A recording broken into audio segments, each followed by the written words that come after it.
All right. Well, today Nancy had her husband's aunt, I believe, passed away. So they went to the funeral. And so she asked me to substitute for her. It sounds like this aunt was 96 or 97 and Wow. didn't have a lot of descendants. She had kind of like I'm going to be when I'm 96. I'll have my one grandson, I hope. Well, So I was trying to decide what to teach today. And I thought, well, I've already taught descendancy, but I thought I'm going to try it again. I'm going to try it again. I keep trying to see if I can simplify and simplify and simplify it. And I always worry that when I teach, I hope I don't talk too fast and I hope I don't go too fast and that I hope what I'm saying makes sense. So I'm trying it again and give it a whirl to teach about one of my favorite subjects with family history. Because when people say it's all done, a lot of times they look at their tree on Family Search or whatever, and they can see that it goes back for eons, and they think that it's all been done back to Adam.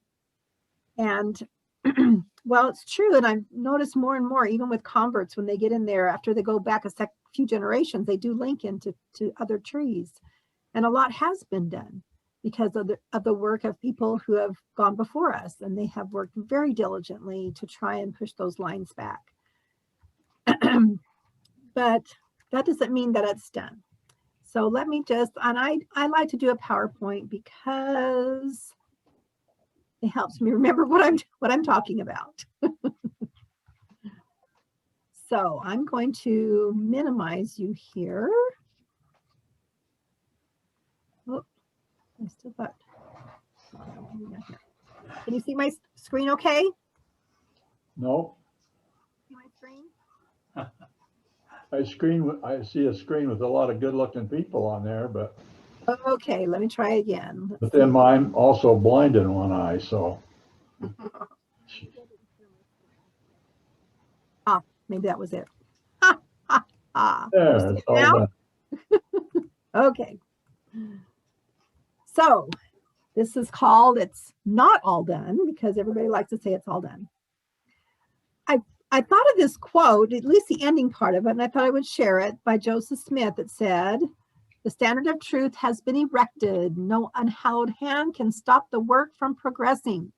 Persecutions may rage, mobs may combine, armies may assemble, calumny may defame, but the truth of God will go forth boldly, nobly, and independent till it's penetrated every continent, visited every clime, swept every country, and sounded in every ear, till the purposes of God shall be accomplished, and the great Jehovah shall say the work is done."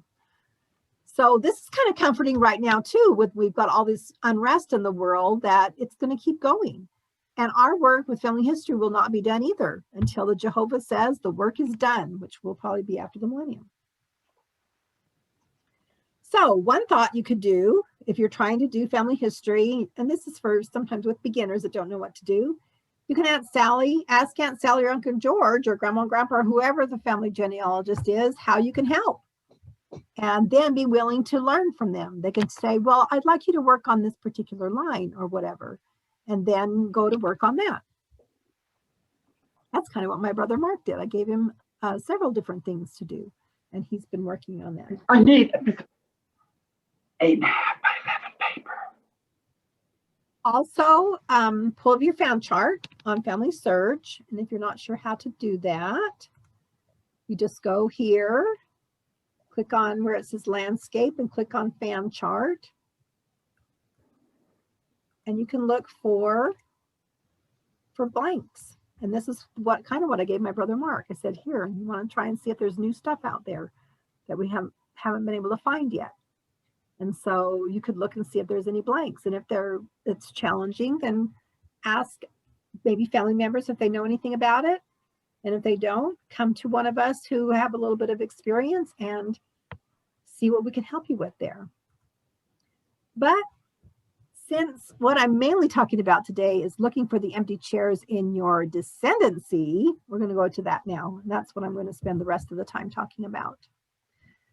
Now, why descendants? For one thing, sometimes those descendants have the clues that help you to break through the brick walls on your pedigree. The other thought process is that they're indexing like crazy now. And once all the records, if we can say all the records will ever be indexed, but as they are more and more indexed, there may be that one elusive record that's going to appear that has been indexed, that is going to help you solve the problem. It may help you solve the problem in a day as opposed to 20 years of research. And I've already discovered that with different situations. I waited long enough that the index record came up and I was able to solve a problem. And so those are reasons for looking for descendants, but also those are empty chairs too. They're all your cousins, your aunts and uncles and cousins. They're your relatives. And they want to have their temple ordinances done too. And I'm telling you, they are there by the hundreds, maybe even thousands. Amen. So, step one, I have only 3 steps. Just three steps. Step one, choose a great plus grandparents. That would be the mom and dad in the family.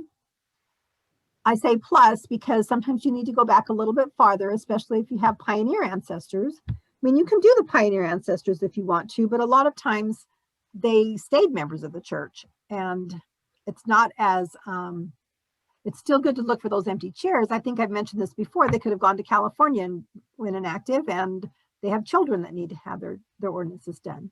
So you can do that.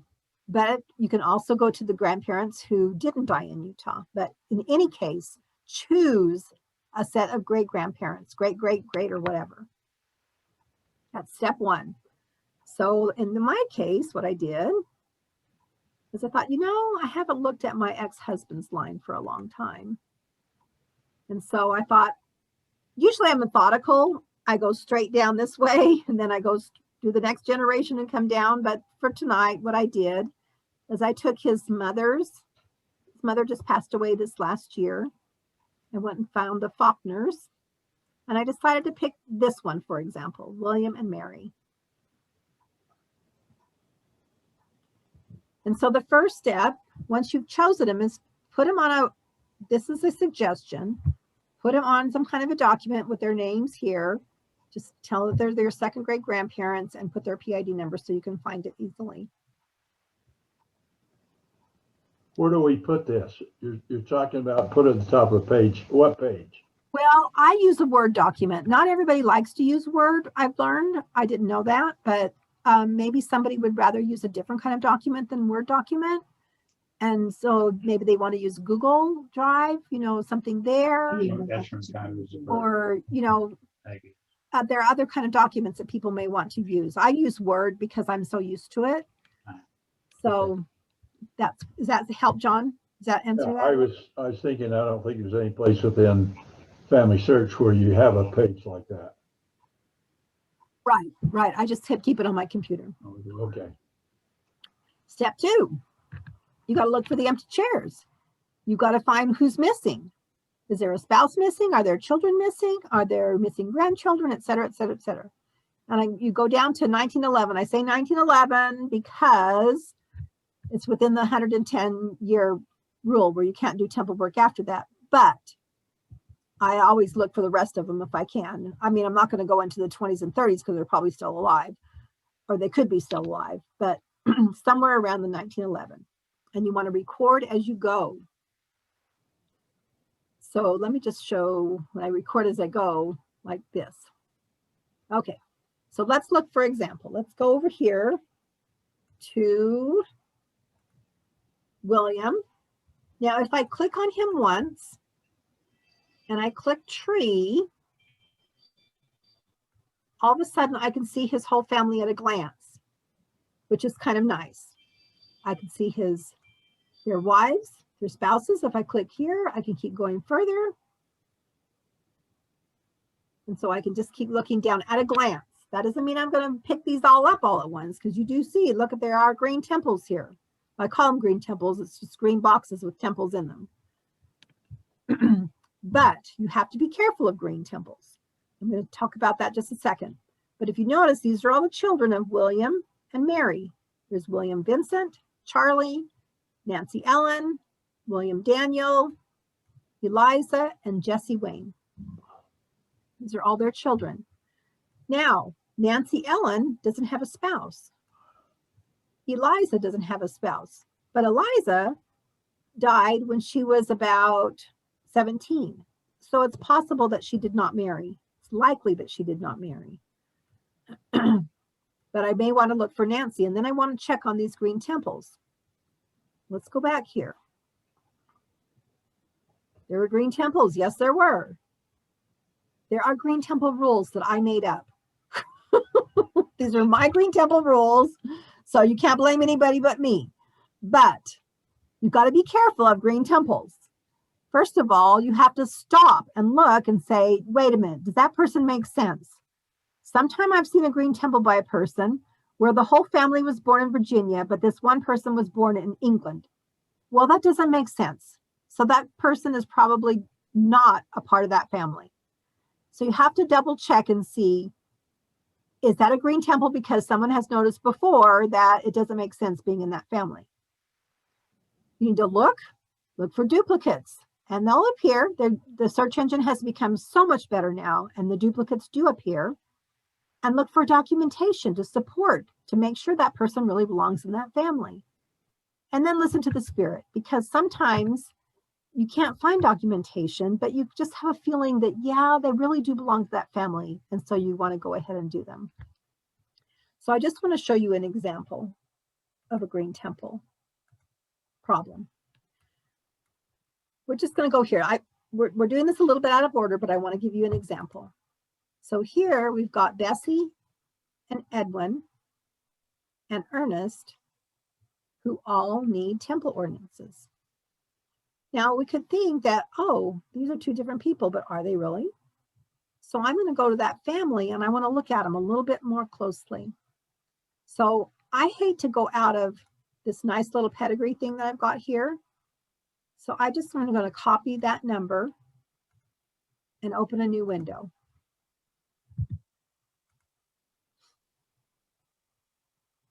I always hate to lose where I'm at.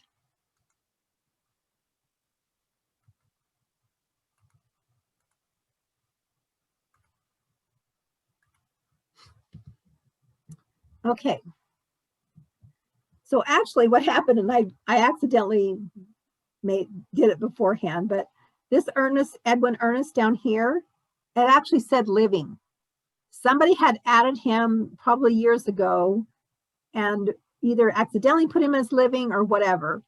And so he's actually a duplicate, but I went in ahead. I was not going to do it ahead of time, but I forgot, and I did. I made him deceased. Now this Ernest was born 1909. This Edwin Ernest was born the 1st of May, 1909. Doesn't have any sources, but this one does. This one is called Eddie in 1910, and he's 1 year old, and there's no other Eddie or Edward there. So those are likely duplicates. So I want to make sure that I'm going to merge those two individuals before I go and try to submit any temple work. So what I'm going to do is this guy right here has more information. So we'll walk through this process just as a review with how to merge. I'm going to copy his ID. I'm going to go to this guy, or I could do them either way. And isn't that interesting? A possible duplicate did not appear. So I can click Merge by ID. I can paste that right there. And here they are side by side. If I wanted to switch them, I could. If there's more information over here, if I think they're the same person, I'll say yes, continue. This has less information, so I'm going to leave it the way it is. Down here, of course, it's going to have all the same information right now because they're in the same family when we first found them. I'm going to continue, and then I can pick one of these boxes. Most vital information relationships match. This is the one I usually pick. unless I know for sure everything matched perfectly. I like this one. Most vital information in relationships match. No details conflict.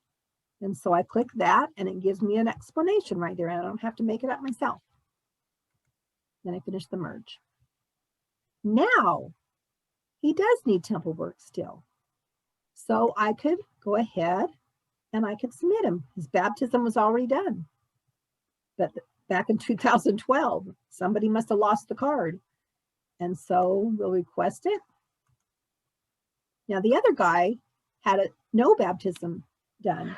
And so you may have actually done a duplicated item, especially since it didn't pop up as a duplicate. Bessie, we can look at the source they have here. She's a twin. And that she's a 1910 census, so we know she's really legitimate. And we can submit her. She was a twin. If she's born in 1909, because Oh, they were twins. Look at that. Both of them, the 1st of May, 1909.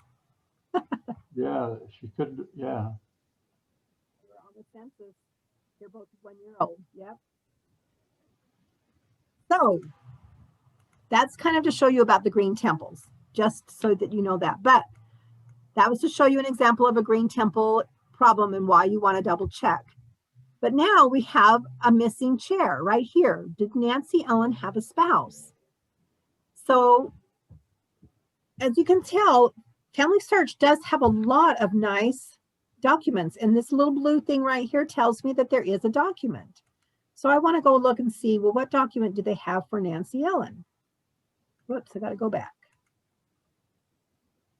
See if there's anything that might be helpful to me. It says that she's on the 1880 census. Well, let's go ahead and attach that. You can review. So I just click that. I'm going to review and attach. Here on the left is the new information. On the right is your information. You can see about 1867, about 1870, Nancy E., Nancy Ellen. Yeah, they're the same person. Attach. Compare the mother. There's Mary. There's William. Except somebody mixed up his age right there. And here's Charlie, which they put, wait a minute, this is not right. There's something, oh, here it goes. This is a very weird census. Let's go look at this. This might be not right. You may need to double check this.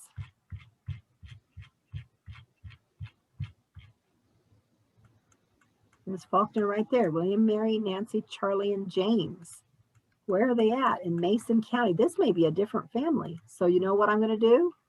Until I know for sure, I'm going to detach these people. Because those facts did not add up. Especially, look at William Faulkner is 1846.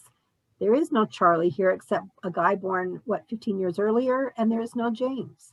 There's something wrong here. So I'm going to go back and let's go to the next.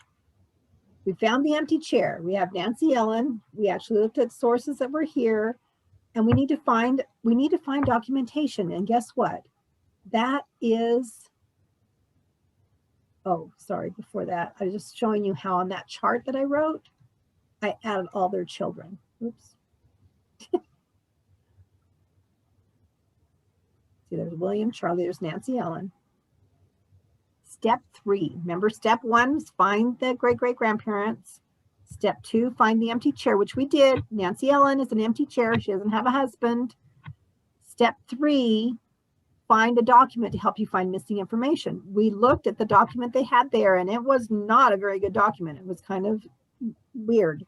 So now we're going to find documents. Well, your 2 best friends, of course, one of them is to look at the sources that are already there on Family Search, but as you can see, that source that was there was not a good one.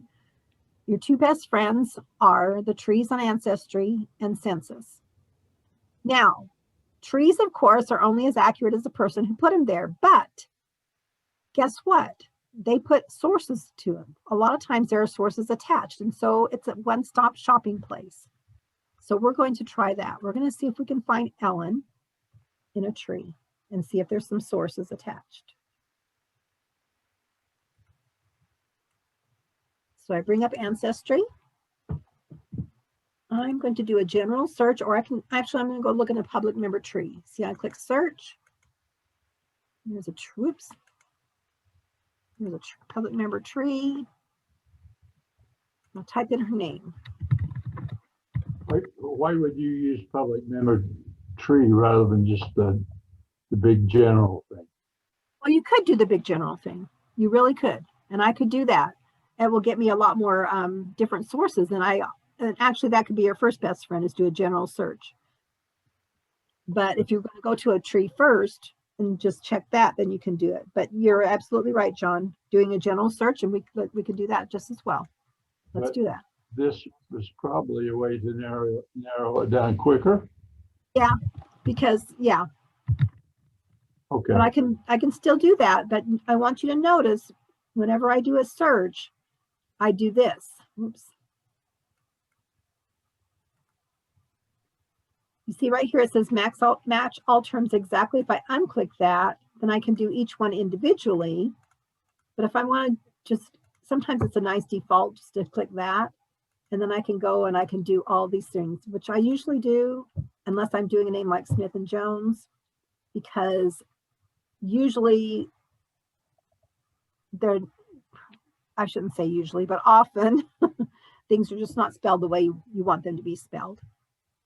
And so I know she was born, what was it, 1870? Was that what it was?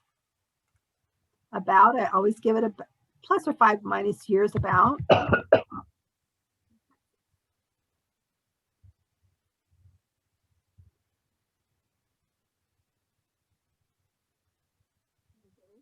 There's that one in Mason County that they had. Here's another one in Robertson County.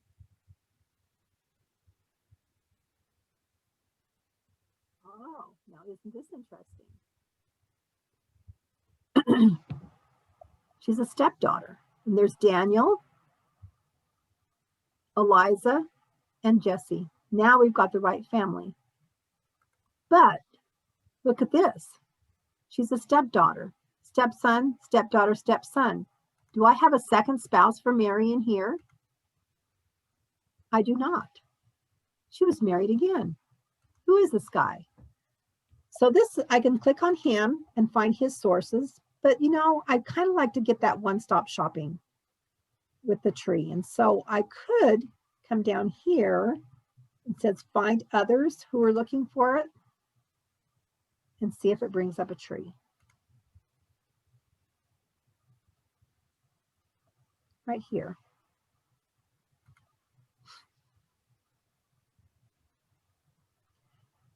Now, I want you to notice on here, it says her mother's name is Mary Ellen Davis. Over here, we have Mary Moore. Now, do you know why? I do, because I did this research originally. It's right here. Mary Davis's father was Winfield Moore, also known as William Davis. What we understood is that he was wanted by the law, so he changed his name. So she's known as Mary Davis, and she's known as Mary Moore. Oh, okay. So here's Nancy in this tree, and they don't have a spouse for her, and they don't have anything other than the 2 censuses. But let's check out that that extra husband. Oh, look at that. They have a full name, William M. McCain. Do they have sources for him? They do. They have that 1880 census that we just saw. I hope will come. Oh, that's pretty. They have a Confederate pension that she applied for. And so we've got some, we even have a find a grave. We've got some good documentation here and information to add William as a spouse to Mary. And so here I'll have a new spouse I can put in. And if no duplications pop up, I'll have a person who needs temple ordinances. Now, if you notice, you did notice, because I mentioned it to you, that Nancy did not have a spouse. So whoever did this research couldn't find a spouse either. And there's no suggested records that come up. Now, you can either do deeper research, looking into county records to see if there's a marriage somewhere. But for our intents and purposes, we're going to move on. And usually, if I can't find them right away, I may put them on a list of people I want to research later, and then just keep moving, because chances are she did not marry. But she may have, and I may want to, that's where the spirit comes in. If you just feel this niggling at you, just bugging you, then you need to keep looking and to maybe check out that county that they were living in Robertson County, and just see if there's some records on Family Search or somewhere that might help to find a marriage record for her. Or we can talk about that at a different time, because that's helping to find things that are hard. Right now, I want you to help you to find the low-hanging fruit, the easy fruit. Okay, so let's go back to our little tree. Whoops. So now with this family right here, William and Mary, we've pretty much got their children identified and spouses as much as we can. And if we just click on each one once, we can see if it's gray, oh, the temple work's done. Temple work's done. It's done. We can also click on this green thing here, and it will tell us right away. So we know that this family is done as much as we can find. So now we want to go to the next generation down. So we're going to look at William Vincent Faulkner and his wife, Josephine. If you remember, I had already made a list here. And so we're working on this family first. So this is it's not the fourth step, you might say, is repeat steps 2 and 3 until all the descendants are found for those great plus grandparents. So we go back to step 2. What are we looking for? Empty chairs. We're looking for the same thing on that guy. So with William and his family, oh my goodness, we've got a no spouse there, we've got no spouse there, no spouse there, none there, none there. Surely not all of these children were single their whole lives. Plus, we have this guy right here who shows that he has no temple work. We could actually look here, and at one glance, we can see there he is. And that Trula, now here's that weird looking box that you'll see. And what it means is that these ordinances were already shared with the temple. It may be green, but if you click it and you reserve it, you have to get it done in 90 days or it goes back to the temple. So we're going to look at this family next. And so what I want to do is I want to write these children down on my little chart as his children. Here we go.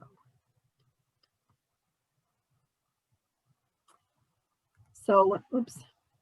No, it's not going to let me edit. Oh, I know. I brought up my other one. Right here. See, my little handy dandy link I put there. So you can see there's the 5 children. And so next, I would go and bullet in, and I would type in all of William, Vincent, and Josephine's children. So I could start researching them. And so what's our first step? We see that there's a green temple we want to check on. And there's also a lot of missing places here. And so we want to check on that. So what's the first thing we're going to do? Since there are not a lot of sources, oops. That little bar at the top keeps coming down. I can't move it. Go away.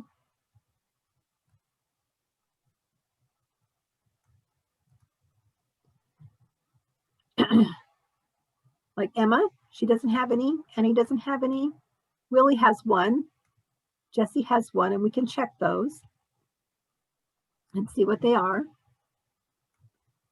And we can also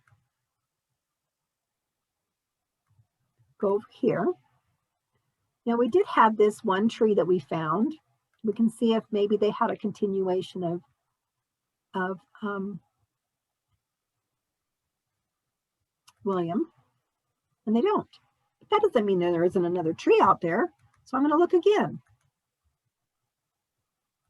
So I'll type in William Vincent Faulkner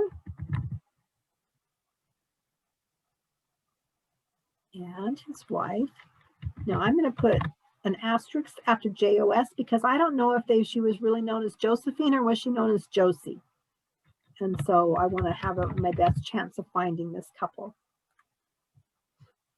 Oh, there's a nice little tree with 15 sources, 15 records. Those are nice trees.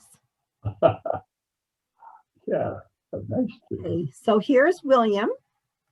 And to see if the children kind of match up a little bit. There's Richard, Richard, Sydney, there's Emma. Well, there's no Annie. We'll have to look into that. There's Ola, Willie, Barzella, Jesse, Lily, Otis, Trula. Oh, and look at this. J.E. James Elmo. Ta-da! So what I could do is I can go get to this family. I like to, like I said before, I like to keep this pedigree intact.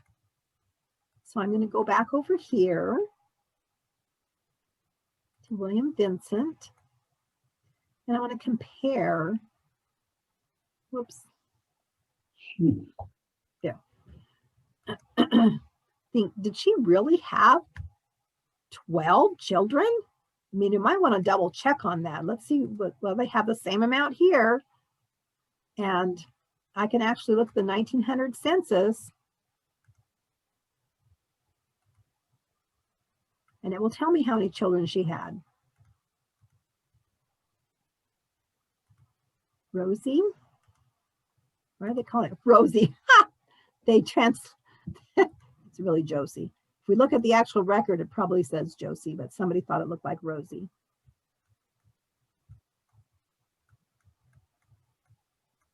Yeah, it's hard to tell right there.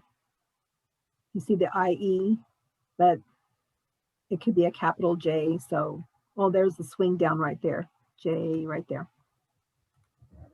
Okay, it says that she's had 12 children and 7 are living. So yes, she did have that many children. So let's go down here. Just because we already know that James Elmo needs temple work, we can click and see, well, what sources do they have for him to name him James Elmo? Well, look at this. I didn't even have to do any searching. They already have a Texas death certificate right here with his parents named. So I know that's his name. That's a good birth date. You know, of course, subject to somebody's memory at the time he died, but it's pretty good in Texas. And then we even have a death date. So I can add all of that in now to JE. I can make his name James Elmo. Shall I do it? We can review. We can edit here. James Elmo. I can edit his birth date. 29 September 1907. Somebody already thought it was McLennan, so I'll probably leave it there. I can add in a death date. 28th of November 1980 in Temple, Texas.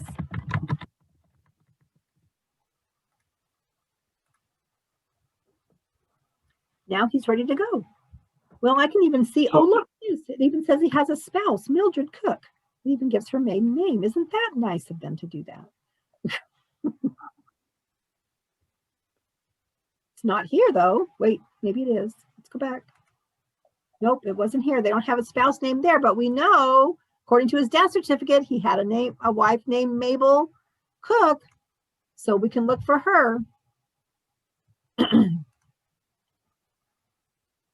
Now, are you adding these source, over here when you're changing all these? Or is it automatic? It's not automatic, and that's a very good thing to say. First of all, let's merge this duplicate because that duplicate may have the sources already attached to him.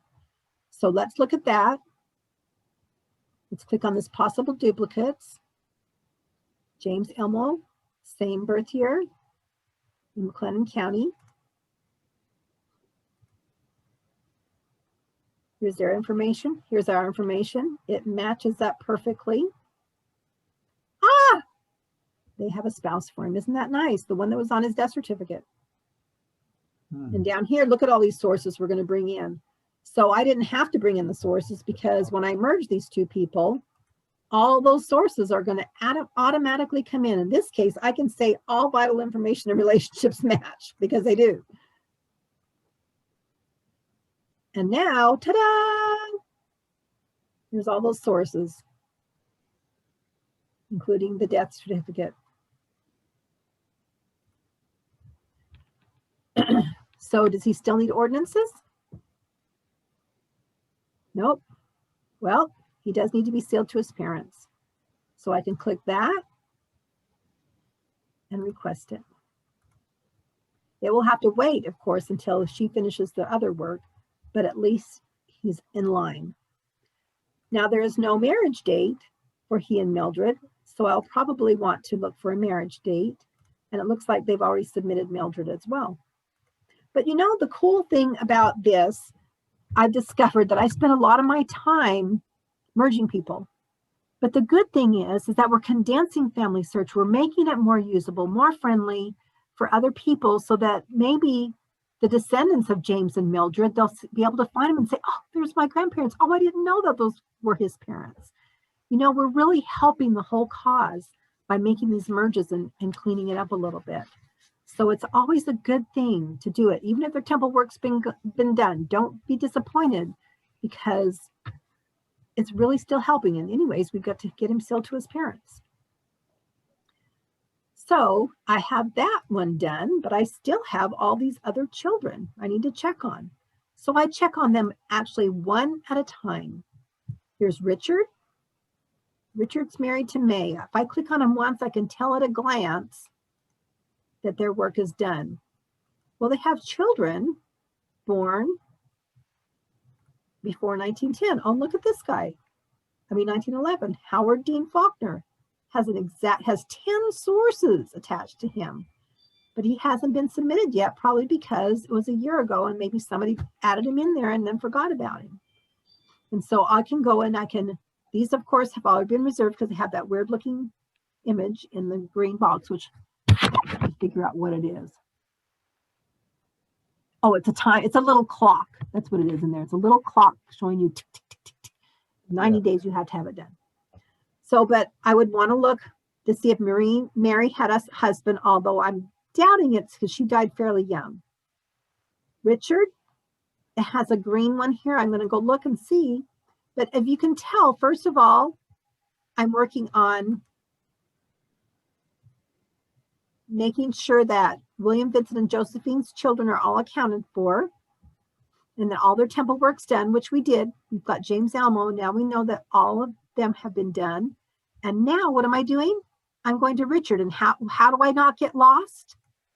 I go here. I type in their children. And that way I don't get lost.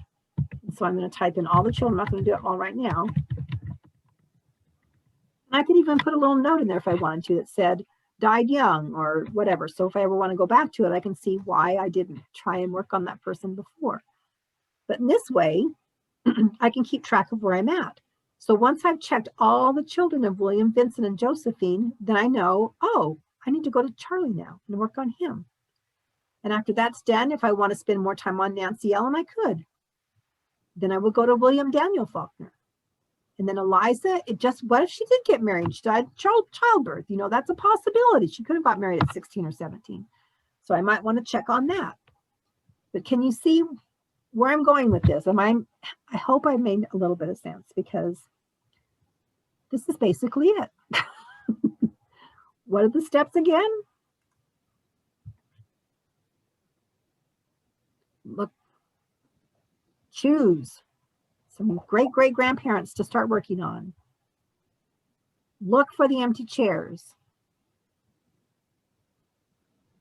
Find the documents to help you find the missing information. What are your two best friends? Of course, Family Search is always your best friend. That's just automatic. But your trees on Ancestry and a census. And like John said, you can do a general search on Ancestry as well. And why? Because it's one-stop shopping. And this is good for the United States, but you know what? Right now with Sweden, I'm going berserk because those records are also on Family Search and on Ancestry. And England, if you have ancestors in England, you want to go straight there and start doing those descendants because that field is all ready to harvest. And they are so fun to find. And I can show you that later. So that is basically the end of my presentation. Let me bring you all back up again. How do I make you big? Oh yeah, stop sharing. So, okay, I don't see glazed looks over your eyes, so maybe it's okay. Are you okay? Did it make sense? Still moving. Yeah. Oh. Now, if any of you would be interested, I thought it might be kind of fun if maybe an hour every once in a while we could do a Zoom where you all work at the same time. You're all on your own computers doing your own thing, but I can be here to answer questions because I can always go in as a helper and look at exactly what you're looking at. Or you can turn your computer around or whatever. If you'd be interested in that, put it in the message or whatever, or text me or let me know, and I could try and set something like that up if you want to just practice on your own, but having me there to kind of coach you along. I think everybody's nodding their head. Oh, I okay. think everyone would like to do something like that. There's nothing like hands-on. You know, I can relate because people who are just starting family history probably feel about it the way I feel about DNA. And I'm telling you that DNA, until I can do a hands-on with it with my own ancestor, is over my head. I have to do it to learn it. And I think with anything, well, people with my learning style anyways, you have to do it to learn it. And the thing about this descendant research, and of course it's fun to push back. It's always fun to push back. It always is. But then you get to the really, really hard stuff. And sometimes while you're working on the really, really hard stuff, it's so fun to do this descendancy because it's just, as you can see, it's just right there. All you have to do is just go get that record and attach it and put the information in. Bing, you get to go to the temple. Then you have your own little army on the other side. Diane, I had a question. Yes. Early on in your presentation, you were dealing with a hint, and you had the two columns lined up, and the husband's name and the wife's name were the same, but it showed that they were, the husband's, the birth dates was 20 years different. So you had those attached and you detached them. Okay, I go one step further with that. If I, Oh, if I should have said, yeah, I should have said, if I, this does not match. if Yeah. if I detach something like that and it says compare, and one of the things that it choices is not a match. Let me show you how to do that. I click on not a match and I give a reason so that if Yes. somebody else stumbles across the same thing and doesn't read it as carefully as we did, then they'll be a lot more careful about trying to match them up. You know what, Ed, I'm so glad you brought that up because I was going to do that. And then I thought, well, I want to double check and make sure first. And then I forgot. So thank you so much for bringing that up. Let me show you what he's talking about. So it was right here on, oh, it was Nancy Ellen.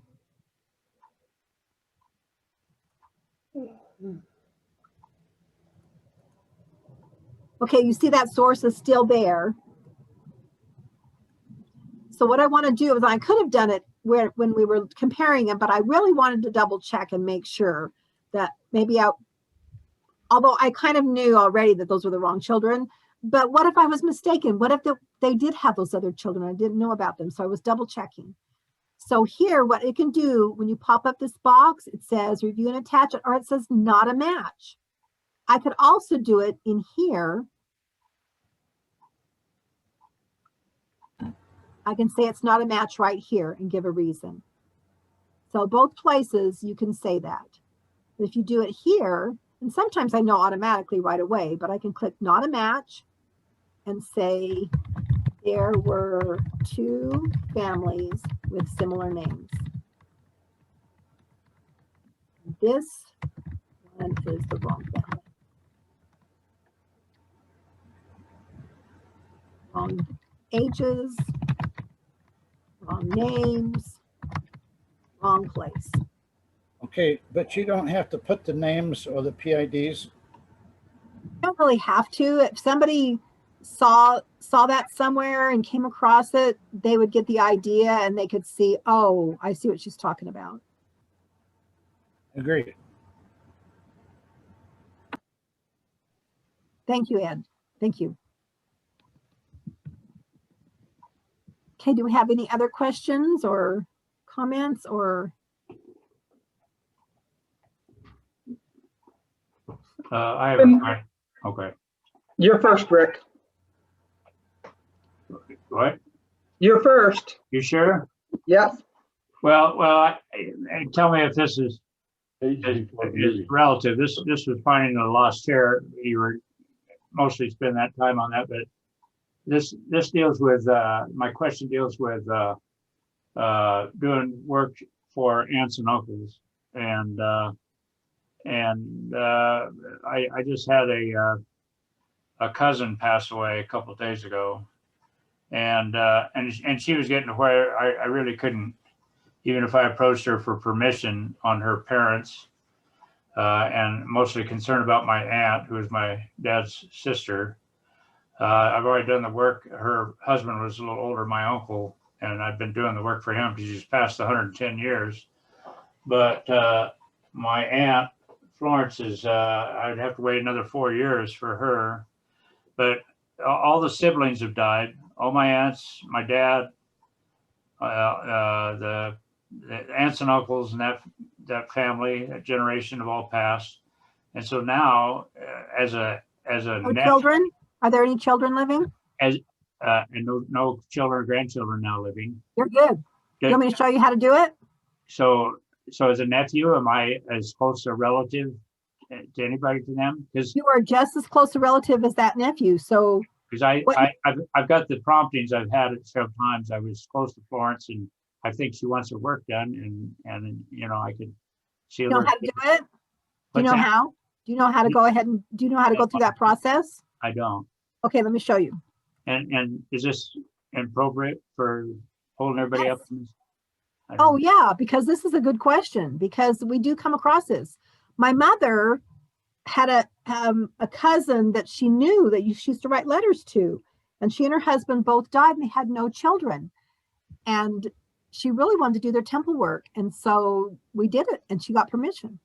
So Okay, it's great. a good question to ask. So I'm going to go to my aunt that I can't do yet because it's not time yet. And because her children told me no. So I have to wait. Let me go to her so I can at least show you the process. Vivian. Killing me because she helped me with so much family history, but see, I only have 3 more years. Okay, so what you do is you go here to ordinances and you click request permission. And right here, you can say, I have permission. And the reason you say that is because you're going to give the reasons why you have permission. First of all, I can say no, her spouse is dead. With you can say her spouse is dead. You can say the contact information would be your phone number, Okay. mailing address. And then I understand they have the right to contact that person. And there may be a place, I think there used to be a place where you can give more of an explanation, but just put your name there because you are the closest living relative, or you're one of the closest living relatives. There may be others out there that are just the same as you. So I'm giving them permission to contact me. Yes. Okay. Yes. And usually when they look over the situation and they can see that there's nobody living, then what they do is that they're just going to pop it into your tree. I mean, into your temple right here. To your let me go back. Diane, I Up have here at the temple, they will put it in there for you, and then they will send you an email notifying you that they put it there. but the cousin's husband's still alive, so he would be a son-in-law. So does Wait, the cousin who's deceased, her husband? Well, you're still closer related because he's not blood related. okay, that's what I was wondering. He's the only person in that family that is. And you can try it. You know, the thing is, you at least try.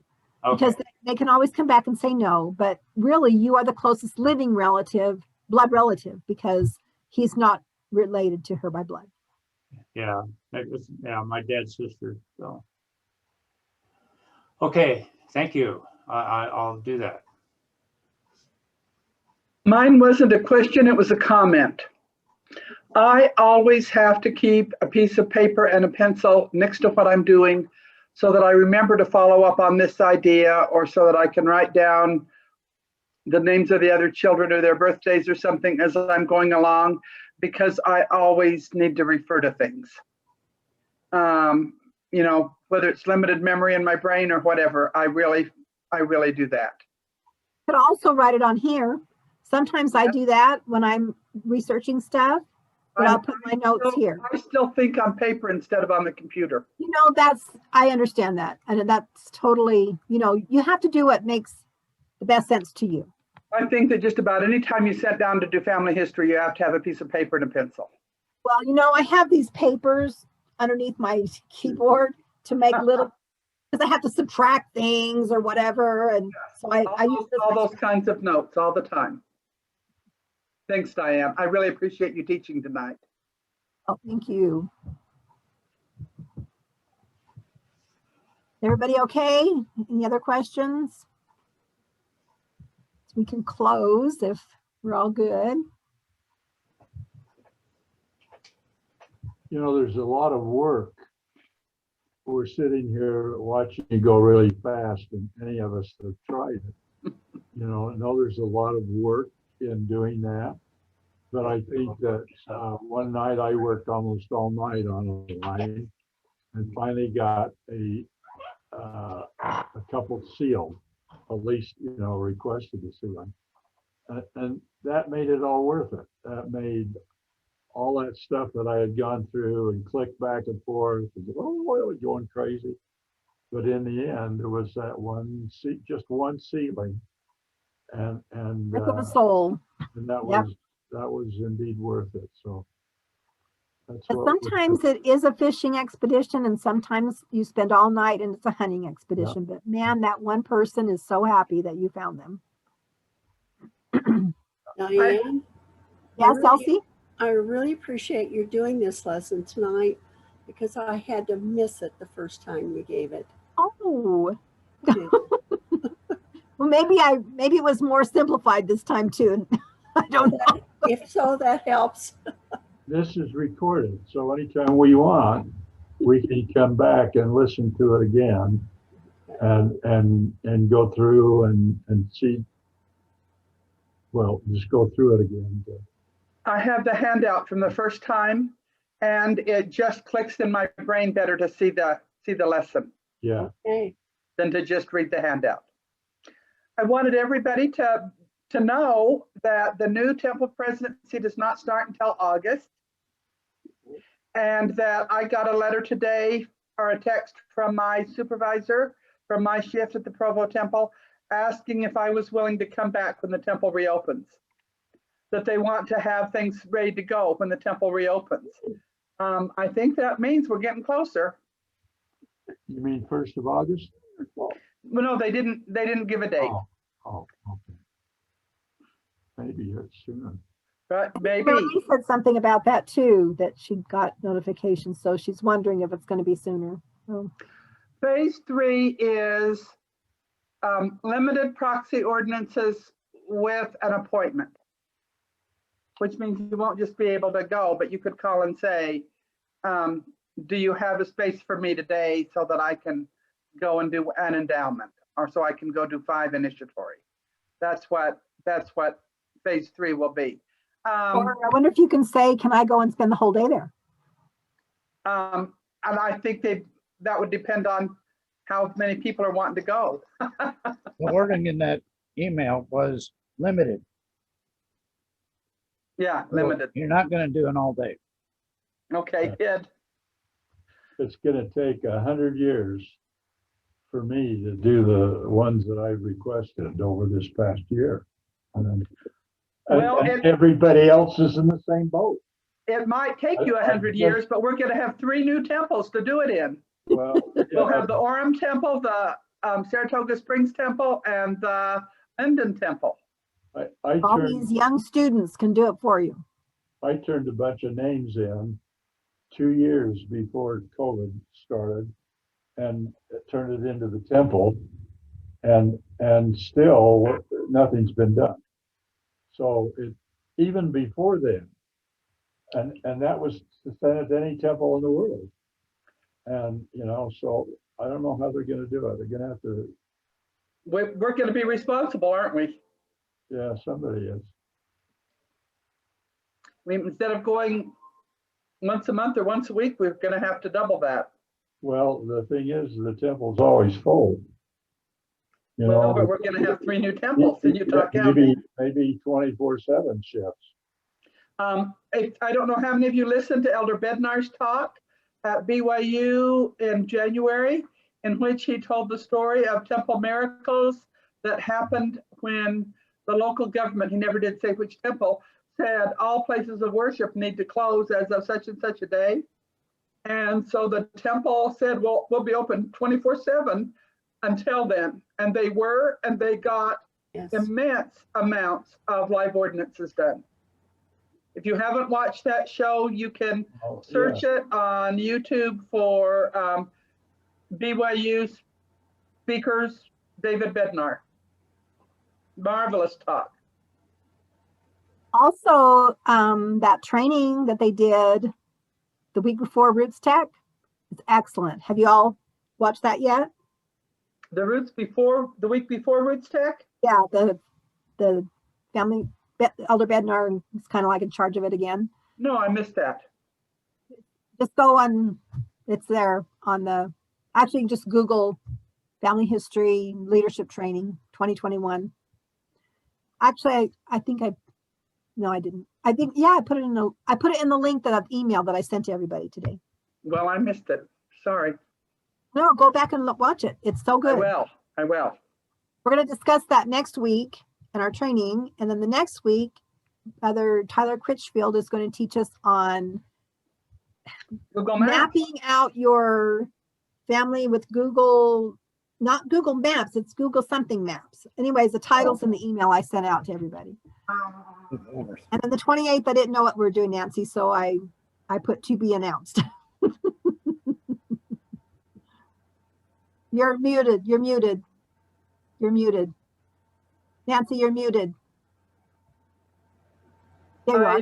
I appreciate Diane teaching tonight. I certainly had my mind in other places this last week. We went to the funeral of Charles's 96-year-old aunt, and then helped her girls a little bit work on, we really didn't, but observing what needs to be done to clear out her house. She was the ultimate crafter and displayer. And we certainly did family connecting this week in person in Salem, Oregon. Family history. Yep.